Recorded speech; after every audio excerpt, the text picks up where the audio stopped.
पुंडलिक वरदारी विठ्ठल श्री ज्ञानदेव तुकाराम. या गीतार्थाची थोरी स्वये शंभू विवरी.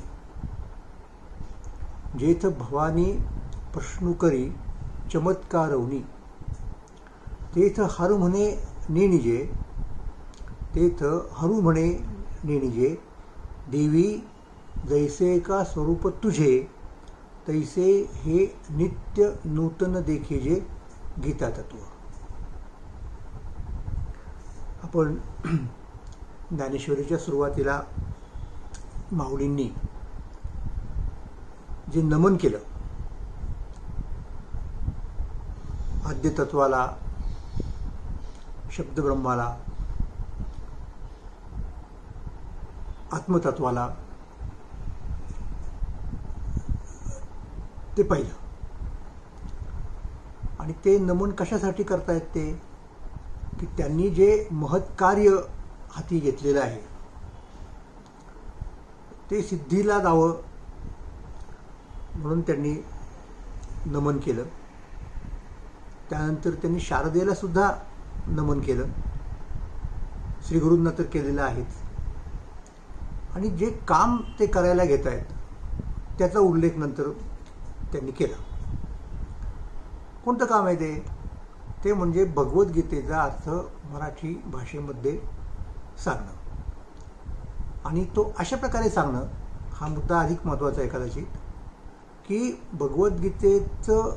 भगवद्गीतेनं शास्त्र असणं आणि भगवद्गीतेने काव्य असणं, ह्या दोन्हीही बाबींना न्याय देता आला पाहिजे. कुठेही बाधा येता कामा नये गीतेच्या शास्त्रत्वाला किंवा गीतेच्या काव्यत्वाला. अशा प्रकारचा अर्थ त्यांना लावायचा आहे. ते किती अवघड आहे ह्याची जाणीव ते करून देतात. म्हणजे खरं स्वतःलाच करून देतात. आपल्यालाही ते होते ज्ञानेश्वरी वाचताना, परंतु ज्ञानेश्वर महाराज सांगतात तेव्हा अधिक प्रकर्षाने होते. स्वतःसाठी जणू काही ते सांगतायत की या गीतार्थाची थोरी स्वये शंभू विवरी. स्वतः भगवान शंकरानं पार्वतीला हा गीतार्थ समजावून सांगितला, गीतार्थाची थोरी सांगितली.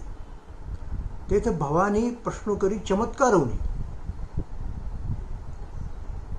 आता हे जे म्हटले ज्ञानेश्वर महाराजांनी ते अगदी वेगळ्या स्वरूपामध्ये ज्ञानेश्वरीच्या समारोपाच्या वेळेला येतं.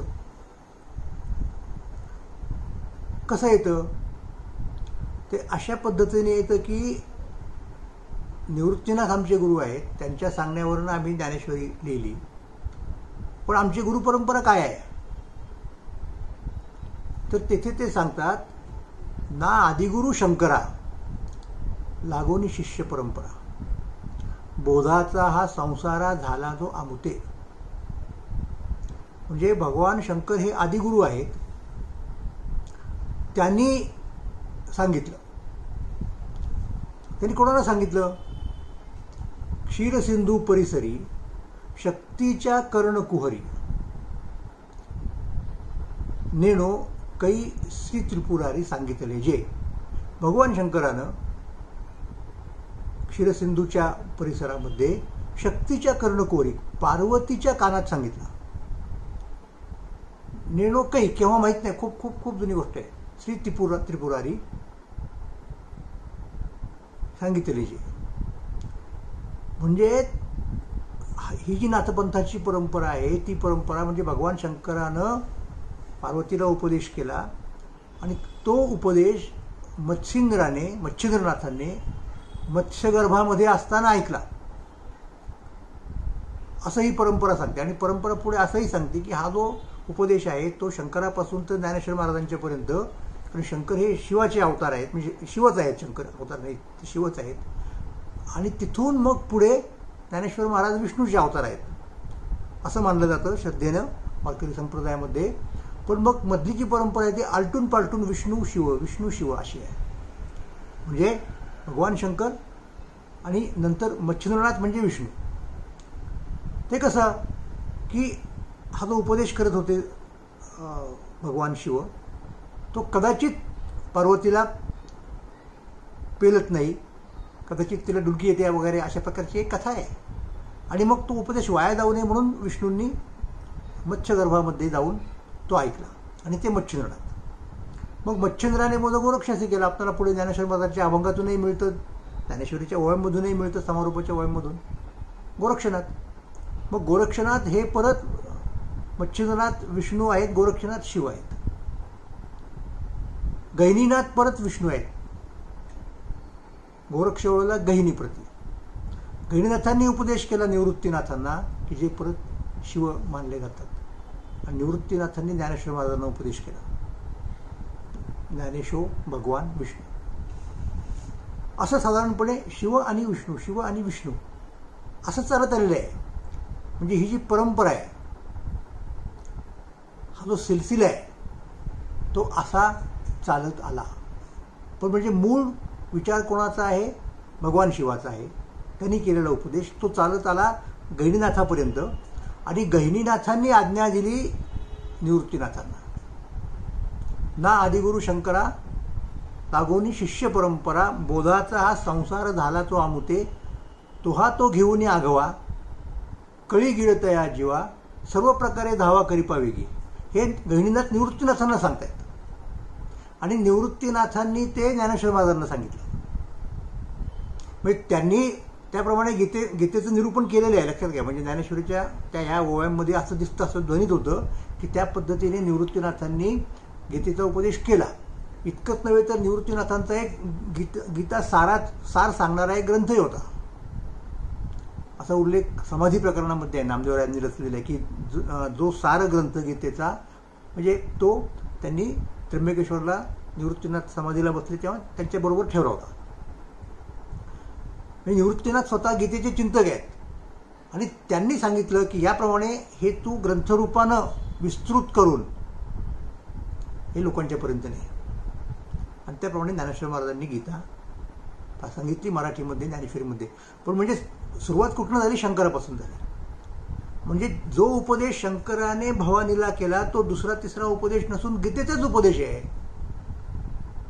हे कशावरून? म्हणजे तिथे शैव आणि वैष्णव अशा ज्या भानगडी चालल्या होत्या मधल्या काळात लोकांच्या बऱ्याच, विशेषतः दक्षिण भारतामध्ये प्रचंड वीरशैव वीरवैष्णव, त्या तपशीलला जायचं नाही आपल्याला, पण विस्तव जात नाही त्यांच्यामध्ये.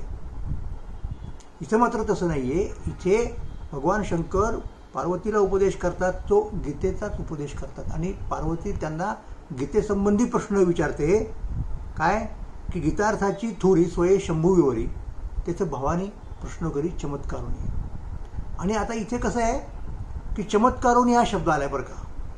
आता मी परवा जे सांगत होतो अगोदर की चमत्कार हा शब्द कुठला आहे?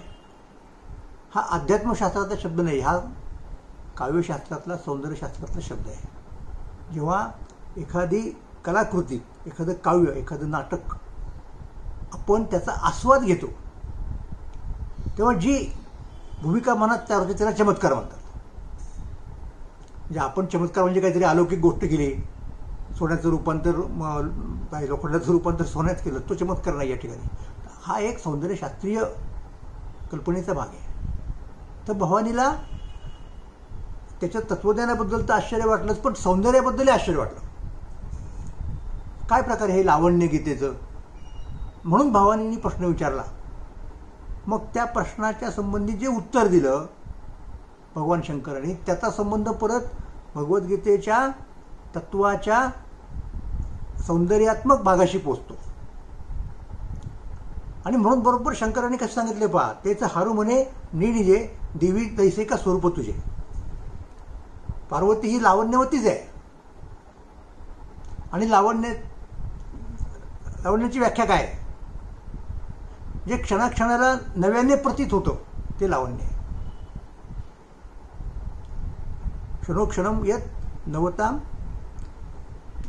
नवं होतं ते लावण्य. म्हणून बरोबर हा धागा आहे पहा.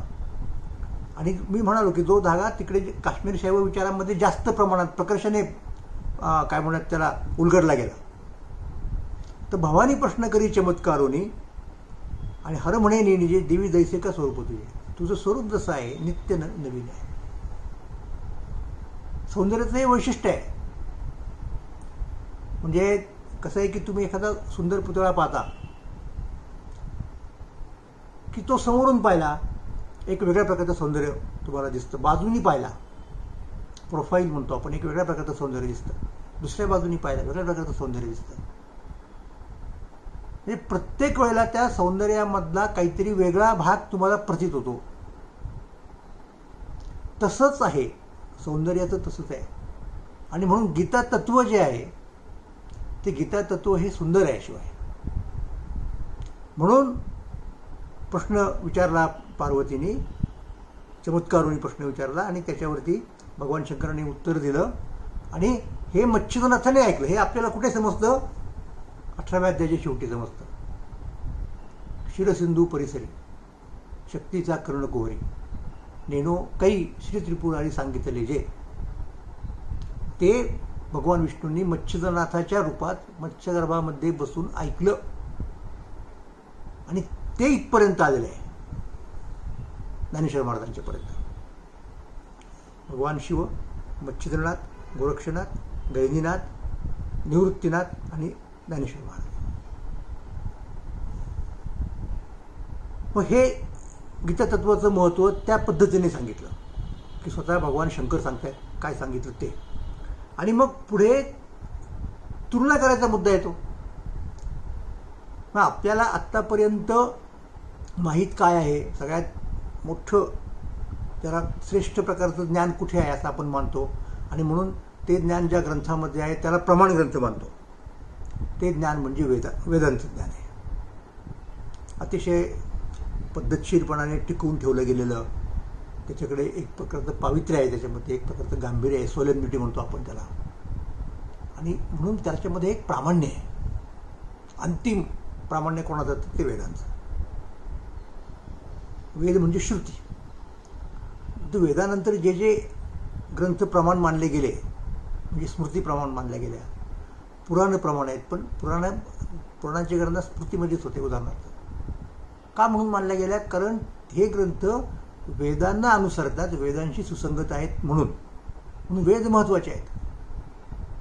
मग आता या गीतार्थाची थोरी किंवा या ग्रंथाची थोरवी जर सांगायची असेल आणखीन वेगळ्या पद्धतीने, तर ती वेदांच्या संदर्भात जर सांगितली, वेदांच्या तुलनेत जर सांगितली, तर ती अधिक ठसठशीतपणे लोकांच्या पुढे जाईल आणि ते कळायला मदत होईल लोकांना की काय नेमकं गीतातत्व आहे.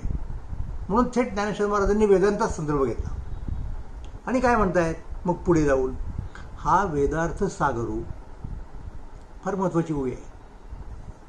जया निद्रिताचा घोरू. लक्षात घ्या, वेदार्थ सागरू. पहा ना, वेदांचा अर्थ हा सागरच आहे एक प्रकारे. तो कसा आहे? जया निद्रिताचा घोरू. हे वेदांमध्येच आलेलं आहे. म्हणजे वेदांचं महात्म्य वर्णन करताना किंवा वेदाची उत्पत्ती कशी झाली हे सांगताना असं म्हटलं गेलं की 4 वेद हे उच्छ्वास आहेत त्या पुरुषाचे, परमपुरुषाचे, परमात्म्याचे म्हणूयात. म्हणून ते महत्त्वाचे आहेत. आणि ते उच्छ्वास कसे आहेत? तर तो निद्रिस्त अवस्थेमध्ये असताना त्याच्या उच्छ्वासामधनं वेद निर्माण झाले. आता ज्ञानेश्वर महाराजांना ही परंपरा माहिती आहे. वेदांबद्दल अशी लोकांची समजूत, अशी श्रद्धा आहे. मग त्या श्रद्धेचा, त्या समजुतीचा उपयोग करून ज्ञानेश्वर महाराज आता गीतेचं महत्त्व सांगतायत. काय सांगतायत? की हा वेदार्थ सागरू जया निद्रिताचा घोरू म्हणजे परमात्म्याचा. कोणत्या निद्रिताचा तो घोरू आहे? परमात्म्याचा, परमेश्वराचा तो उच्छ्वास आहे. तो सर्वेश्वरू. ईश्वरवाचक शब्द काय वापरला आहे त्यांनी? तो निद्रित ज्याचा हा घोरू आहे वेद, तो म्हणजे सर्वेश्वर, तो परमात्मा. तो स्वये म्हणजे स्वतः सर्वेश्वरू प्रत्यक्ष अनुवादला. बघा ही कशी तुलना केली. आता याला कोणी जर अर्थवाद म्हणत असेल तर म्हणा बाबा, आपण काय करणार. म्हणणारे पुष्कळ लोक असे असतात आणि म्हणणाऱ्याचं कोणी तोंड धरू शकत नाही. म्हणत असतात लोक, सतत म्हणत असतात.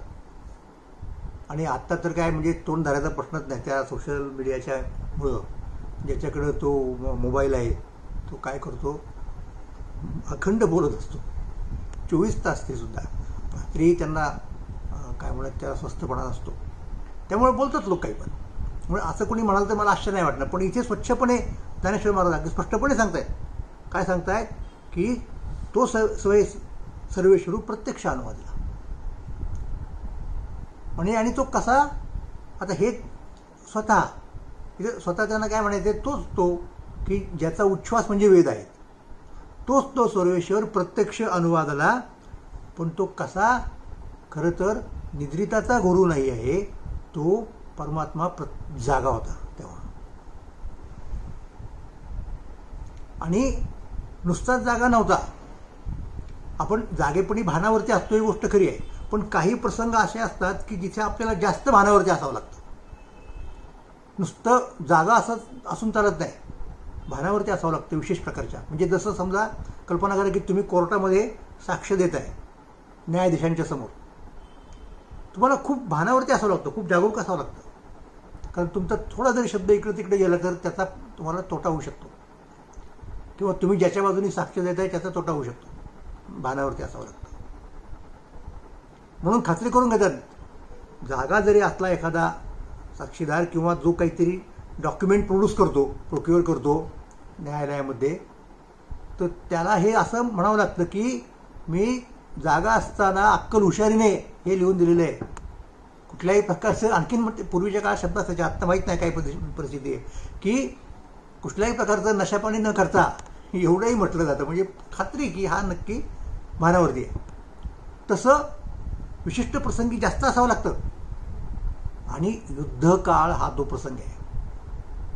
आणि नेमकी गीता ही त्याच काळात, त्याच दरम्यान सांगितलेली आहे की आता युद्धाला तोंड लागणार आहे. दोन्ही सैन्य, एक कौरवांचं एक पांडवांचं, एकमेकाच्या समोर उभी ठाकलेली आहेत.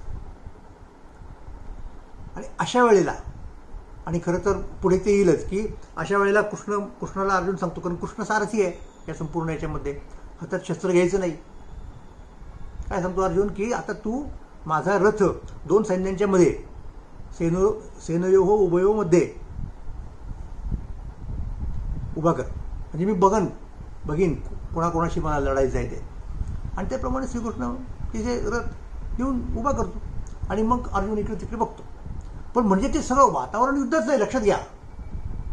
कोणत्या क्षणी शंख फुंकला जाईल आणि कोणत्या क्षणी कुणी धनुष्याला बाण लावेल आणि सोडेल सांगता येत नाही. अशा परिस्थिती म्हणजे जेव्हा माणसं अतिशय जागरूक असतात, भानावरती असतात. म्हणजे कदाचित ते केमिकलवाले लोक जे असतात का नाही, जैव रसायन शास्त्रज्ञ वगैरे, ते म्हणतील की अशा प्रसंगी माणसाच्या शरीरामध्ये विशिष्ट प्रकारचा द्रव रसायन हे त्याचा स्राव अधिक होतो, हे असं ते म्हणतात. तर तशा प्रकारच्या अवस्थेमध्ये असताना स्वये श्री सर्वेश्वरू प्रत्यक्ष अनुवादला, समोरासमोर आहे. इथे कसं आहे, वेदांच्या संदर्भामध्ये आणखीन मुद्दा सांगतो की ऋषींना ते वेद जणू काही ऐकू आले, म्हणजे कानावरती आवाज आला म्हणून श्रुती म्हटलं. किंवा वेदांच्या रुच्या त्यांना दिसल्या असंही म्हटलं जातं. ते दृष्टे आहेत त्या मंत्रांचे. पण ज्याने त्या उच्चारल्या किंवा ज्याने त्या दाखवल्या, आपण दोन्ही बाजूने विचार करू, तो नाही दिसला त्यांना. म्हणजे प्रत्यक्ष अनुवादला असं नाही, लक्षात घ्या. इथे कसं आहे की तो सर्वेश्वरू प्रत्यक्ष अनुवादला, थेट संवाद. समोर कृष्ण आहे आणि अर्जुन आहेत. काय त्याला म्हणतात, सीना बसीना, समोरासमोर. आणि अशा पद्धतीने ती गीता सांगितली गेली. आणि म्हणून ते म्हणतात की हे श्रेष्ठ आहे आणि त्यामुळं अवघड सुद्धा आहे. ऐसे जे अगाध, पुढची ओळी सांगतो तुम्हाला, जेथ वेडावती वेद, तो परत संदर्भ आलाच की अगोदरचा, साहजिक आहे ना तसं असणं. कारण शेवटी वेद हे परमात्म्याच्या निद्रावस्थेमधला निश्वास आहे. त्यामुळं अगदीच साहजिक आहे की वेदांना गीतेबद्दल कुठेतरी वैषम्य वाटणं. म्हणजे हा आपल्या नेहमीच्या व्यवहारातला शब्द आहे.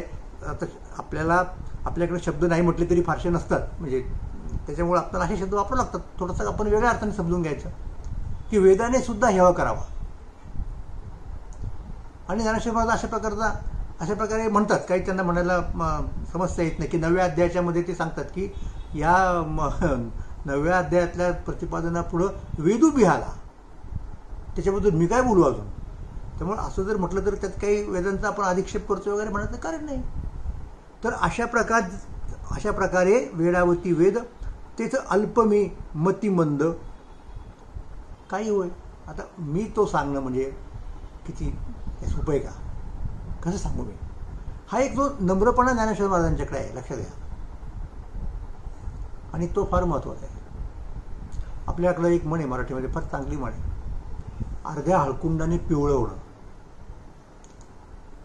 म्हणजे ते तुम्हाला माहिती आहे ना, लग्नाच्या वेळेला नवरा नवरीला हळद लावतात.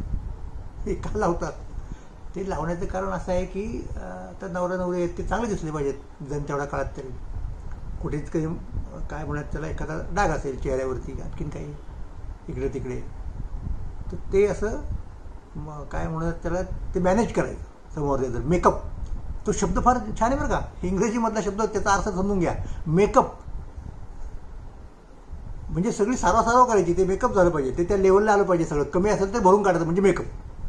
मेकअपचा अर्थ काय की जे कमी आहे ते भरून काढायचं, एवढं करावं लागतं. तर म्हणून त्या यांनी म्हणाली की ते कुठेतरी हळदीचा आणि सौंदर्याचा काय आहे संबंध आहे. आणि म्हणून ती म्हण दुसरी की अर्ध्या हळकुंडाने कुणी घोरं होत नाही, किंवा पी हळद आणि हो गोरी, असं एवढं सोपं नसतं ते, लक्षात. तशा प्रकारे आपला मुद्दा असा होता की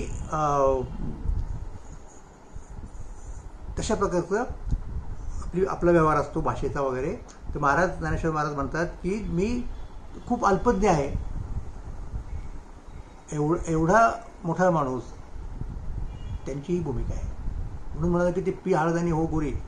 काही लोक असे असतात की तिकडे जातात कुठेतरी 2 वर्ष, म्हणतात आम्ही काशीला गेलो, खरंच कुठे गेले आणि काय नेमके शिकले देव जाणे, पण ते परत येताना काहीतरी बरोबर घेऊन पण येतात की बघा ही सर्टिफिकेट आणला मुक्त, आणि त्या भांडवलावरती काहीतरी सांगत असतात, आणि लोकही अत्यंत बाबडेपणाने ऐकत असतात. हे बघतो आपण. महाराज म्हणतात की मी अल्पबुद्धी आहे, भगवद्गीतेचा अर्थ सांगणं ही काही सोपी गोष्ट नाही, आणि म्हणून पुढे हे अपार कैसेने कवळावे. हे अपार आहे, त्याला पार नाही असं आहे, आणि ते मी कवळू पाहतोय. महातेज कोणे धवळावे, तेजाला आणखीन तेजस्वी करणं, धवळणे म्हणजे. धवळले जगदाकार अंधार तो निरसला. हे कसं शक्य आहे. गगनमुठी सुवावे मशके किवी, मच्छर, त्यांनी जर ठरवलं की अख्खच्या अख्खं आकाश आपण आपल्या मुठीमध्ये, हे आकाश मुठीत असणं, हे बघा किती जुन्या काळापासूनची कल्पना आहे. अलीकडच्या काळात आपण बघतो की कुठल्या तरी त्या मोबाईलची जाहिरात असते, दुनिया मेरे मुठ्ठी में. ते एक एवढंसं आलं हातामध्ये 3.5x5 वगैरेचं, की लोकांना वाटतं अख्खी दुनिया हातामध्ये आली. असं नाही, दुनिया फार मोठी आहे. पण असो, तो वेगळा मुद्दा आहे. इथे ज्ञानेश्वर महाराज म्हणतात की एवढं अवघड आहे ते, आणि मी तर साधा आहे, पण ते म्हणतायत की मला काळजी करायचं कारण नाही. परी एथ असे एकू आधारू, मला एक आधार आहे. तेणेची बोले मी सदरू, जे सानुकूळ श्रीगुरु ज्ञानदेव म्हणे. कारण श्रीगुरूंची अनुकूलता मला लाभलेली आहे, त्यांच्या कृपेने. गुरुकृपा कायनो हे ज्ञानदेव म्हणे. म्हणून माझे नित्य नवे, ते म्हणतात श्वासोच्छ्वास जे आहे ते प्रबंध व्हावे. आणि आता बघा कसं असतं, जसं वेद आहे की नाही, तो परमात्म्याचा उच्छ्वास म्हणजे वेद. आणि ज्ञानेश्वर महाराज म्हणतात श्रीगुरूंची कृपा माझ्यावरती इतकी आहे की माझे नित्य नवे हे सुद्धा प्रबंध होतील, श्वास सुद्धा प्रबंध होतील. असा तो श्रीगुरू आहे, तो अनुकूल आहे. आणि तो अनुकूल असल्यामुळे मला काही काळजी करायचं कारण नाही, मला तो फार मोठा आधार आहे. म्हणून नमन करताना जसं आद्य आत्मतत्वाला केलं. ते आद्य आत्मतत्व ज्या भाषेतनं व्यक्त झालं, ज्या शब्दातनं व्यक्त झालं, ते शब्दब्रह्म आहे. आणि त्या शब्दब्रह्माचं सगुण रूप म्हणून त्याच्यासाठी गणेशाचं रूपक केलं, की ज्या शब्दब्रह्मामध्ये साहित्यामध्ये वाङ्मयामध्ये सगळे विषय येऊन गेले, तत्त्वज्ञानापासून तर नाटक काव्य यापर्यंत. आणि मग शारदेला नमन केलं, करायला पाहिजे निश्चितपणे. आणि नंतर श्रीगुरूला नमन केलं. आणि श्रोत्यांच्याबद्दल ते खूपच सजग आहेत नेहमी. कशा पद्धतीने, म्हणजे कसं आहे की हा ग्रंथ समजून घेण्याची, ऐकण्याची, वाचण्याची सुद्धा एक पद्धत असली पाहिजे. आणि ती पद्धत कशी असली पाहिजे हे सुद्धा त्यांनी सांगितलेलं आहे. असं असतं की अनुबंध चतुष्टय वगैरे पूर्वीच्या काळामध्ये सांगितलेलं आहे बरं का, की या ग्रंथाचा अधिकारी कोण वगैरे वगैरे, तो कसा वाचायचा, त्याचा विषय काय. ज्ञानेश्वर महाराजांनी सांगितलं की हा जो ग्रंथ आहे तो कसा वाचला पाहिजे, कोण त्याचा अधिकारी आहे खरं तर वाचण्याचा, की हे बा तैसे भ्रमर परागून येती, जैसे भ्रमर परागून येती, परी कमळदळे नेणीती, तैसी परी आहे सेविती ग्रंथू ये. हा ग्रंथ इतक्या नाजूकपणाने, इतक्या नजाकतीने ऐकला पाहिजे, लक्षपूर्वक ऐकलं पाहिजे. म्हणून तो शब्दाला अवधान हे आधी सांगितलेलं आहे. आणि मग काय होईल, तैसी परी आहे सेवती ग्रंथी ये, का आपुला ठावो न सांडिता, आलिंगीजे चंद्रू प्रगटता, हा अनुरागू भोगिता कुमुदिनी जाणे. जसं कमळ आपली जागा न सोडता त्या चंद्राशी संवाद करू शकतं, त्याप्रमाणे ऐसेनी गंभीरपणे स्थिरावलीने अंतःकरणे, आथिला तोची जाणे मानू ये. असा जर कुणी असेल तर. आणि त्याच्यापुढे अगदी त्याने एका शब्दात सांगून टाकलं, सगळाच प्रश्न मिटवला.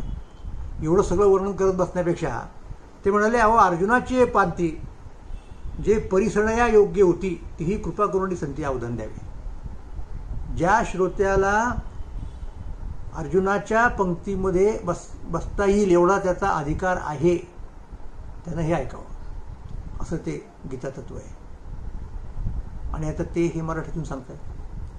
त्यामुळं श्रोतेही त्यांचे त्याच प्रकारचे आहेत, लक्षात घ्या. ज्ञानेश्वर महाराजांच्या पुढे जे श्रोते उपस्थित होते नेवाशामध्ये ते साधे नव्हते, म्हणून ज्ञानेश्वर महाराज वारंवार त्यांचा उल्लेख संत असा करतात, वारंवार त्यांना सुद्धा नमन करतात प्रसंगी, म्हणजे आणि त्यांना ॲप्रिशिएट करतात की तुम्ही अरे तुम्ही सांगा, तुमच्यामुळे मी आहे. वक्ता तो वक्ता नव्हे श्रोते न विण. तो श्रोता त्या प्रकारचा आहे. अर्जुनाची हे पांती म्हणजे समोर बसलेले आहेत ते साक्षात निवृत्तीनाथ आहेत, तर निवृत्तीनाथांच्या सारखा श्रोता समोर बसलेला आहे. मग तशा प्रकारेच तुम्हा रसिकांजोगे व्याख्यान शोधावया लागले. म्हणजे ज्ञानेश्वर महाराजांचे श्रोते रसिकही आहे. मी जे वारंवार सांगतोय ना की हे जसं शास्त्र आहे म्हणून त्याच्यामधून तुम्हाला ज्ञान मिळेल, तसंच ते काव्य आहे, त्यामुळं तुम्हाला काव्यातून मिळणारा जो आनंद आहे, जो आस्वाद आहे, ज्याला पार्वतीनं चमत्कार असं म्हटलं, तोही मिळणार आहे. म्हणून ते रसिकही पाहिजेत. रसिकांजोगे व्याख्यान शोधावया लागेल. अशा पद्धतीने ज्ञानेश्वर महाराजांनी भगवद्गीतेची पार्श्वभूमी स्पष्ट केली आहे. आता त्या पार्श्वभूमीवरती आपणाला बघूयात किती जमते माऊली काय काय सांगतात कुठल्या कुठल्या अध्यायामध्ये. धन्यवाद. पुंडलिक वरदा हरी विठ्ठल श्री ज्ञानदेव तुकाराम.